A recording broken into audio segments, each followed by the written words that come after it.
आगे भाई हमारे पास है डेरिवेशंस ऑफ गैस लॉ, जिसमें हमारे पास एवोगैड्रो लॉ है।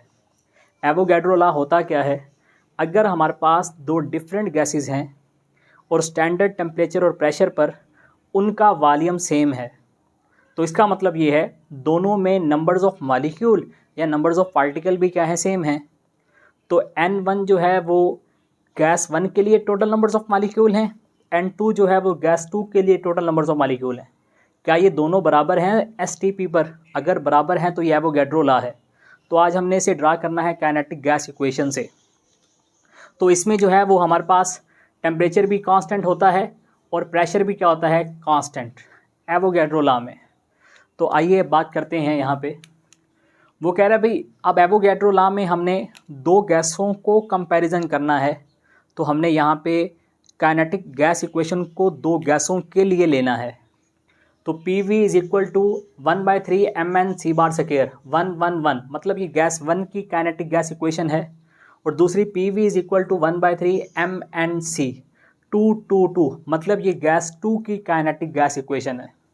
तो अब हम इन दोनों को इक्वलाइज करेंगे, तो ये 1/3 MnC बार स्क्वायर गैस 1 वाली, 1/3 N2C2 बार स्क्वायर गैस 2 वाली, 1/3 कट जाएगा, बाकी बचेगा MnC बार स्क्वायर और MnC बार स्क्वायर गैस 1 और 2 के लिए। इसे मैं बोलता हूँ इक्वेशन 1। अब आके हैं भी आगे, कह रहा है temperatures of both gases are same. कह रहा है दोनों गैसेस का टेम्परेचर सेम है, क्योंकि स्टैंडर्ड टेम्परेचर प्रेशर है हमारे पास, कांस्टेंट रहेंगे। तो दोनों गैसेस का टेम्परेचर सेम है, कांस्टेंट है, तो काइनेटिक एनर्जी पर मॉलिक्यूल विल बी सेम। तो कह रहा है भाई दोनों की काइनेटिक एनर्जी भी क्या होगी, सेम होगी, क्योंकि टेम्परेचर सेम है। तो यहाँ पे उसने बात किया बेटा पर मॉलिक्यूल। तो जब भी आपने काइनेटिक एनर्जी पर मॉलिक्यूल या एक मॉलिक्यूल के लिए लेनी है ना, फिर आपने लेनी है हाफ MC स्क्वायर। पीछे हम ले रहे थे हाफ MnC बार स्क्वायर। तो N आपने तब लेना है जब टोटल नंबर ऑफ मॉलिक्यूल की बात करेंगे। तो यहाँ पे तो हम पर मॉलिक्यूल मतलब एक मॉलिक्यूल की बात कर रहे हैं, तो एक मॉलिक्यूल की kinetic energy half MC bar square, ये गैस 1 की, half MC bar square gas 2 की। तो हाफ से हाफ कट जाएगा, बचेगा MC बार स्क्वायर गैस 1 और 2 के लिए। इसे बोलता हूँ इक्वेशन 2। तो अब जो है वो आपने इक्वेशन 1 को डिवाइड करवाना है इक्वेशन 2 पे। तो इक्वेशन 1 आपने ये बनाई थी, इसे ले लो। इक्वेशन 2 आपने ये बनाई है, इसे ले लो, इसे डिवाइड कर दो भाई। M से M और C बार से कट जाएगा, बाकी मेरे पास क्या बचेगा, N1 is equal to N2। मतलब स्टैंडर्ड टेम्परेचर प्रेशर पर दोनों गैस का वॉल्यूम इक्वल है, और उनमें जो है नंबर्स ऑफ पार्टिकल या नंबर्स ऑफ मॉलिक्यूल भी क्या हैं, same. Total numbers of molecule same है दोनों में। आगे हमारे पास है अभी derivations of Graham law. Kinetic gas equation से ग्राहम लॉ को बनाना है। सबसे पहले ग्राहम लॉ होता क्या है भाई, रेट ऑफ डिफ्यूजन जो है उसका इन्वर्स रिलेशन है स्क्वायर रूट डेंसिटी के साथ, जो हमने पीछे लेक्चर में एक्सप्लेन किया था। तो अब हमने इसे बनाना है काइनेटिक गैस इक्वेशन से PV 1/3 MnC बार स्क्वायर। तो आइए चलिए बनाते हैं। तो स्टार्ट में काइनेटिक गैस इक्वेशन के लिखने के बाद आप लिखोगे भाई if we take 1 mole of gas, अगर हम गैस का 1 मोल लें, तो having Avogadro numbers of molecule, तो 1 मोल में जो है वो कितने मॉलिक्यूल होंगे गैस वाले, वो होंगे एवोगैड्रो नंबर। तो मतलब अब टोटल नंबर जो हैं वो बराबर हैं एवोगैड्रो नंबर के, क्योंकि हमने 1 मोल लिया है ना भाई। तो 1 मोल में जो टोटल नंबर्स ऑफ मॉलिक्यूल हैं वो एवोगैड्रो नंबर के मॉलिक्यूल के बराबर होंगे। अब PV 1/3 Mn, पहले वहाँ पे N था, अब मैंने क्या लिया Na। N से क्या मुराद है, 1 मोल में एवोगैड्रो पार्टिकल्स हैं या मॉलिक्यूल हैं, C बार स्क्वायर।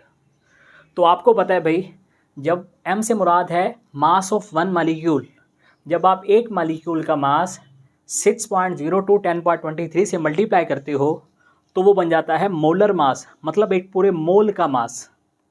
तो अब ये मोलर मास जो है ये वैल्यू हम वहाँ पुट करते हैं। M × N से क्या मुराद है, मोलर मास। तो यहाँ पे क्या लिख लिया अभी मैंने, molar mass, PV 1/3 MC bar square. तो अब ये V नीचे ले आओ, क्योंकि V आप इसलिए नीचे लेकर आ रहे हो क्योंकि हमने ग्राहम लॉ बनाना है, और ग्राहम लॉ में जो है वो डेंसिटी है, और डेंसिटी बेटा हमने बनानी है, तो V यहाँ पे ले आओ। ये बनेगा M/V। M/V बेटा बराबर होता है हमारे पास डेंसिटी के, ये बात तो भाई आपको पता है भाई। अब मैंने यहाँ पे क्या ले लिया, density 1/3 density C bar square वैसे का वैसे। तो अब 3 वहाँ पे ले जाओ, डी भी उस साइड पे ले जाओ, तो जब 3 वहाँ पे जाएगा तो ये क्या बन जाएगा 3p, और डी इसके नीचे आएगा, डिवाइड हो जाएगा।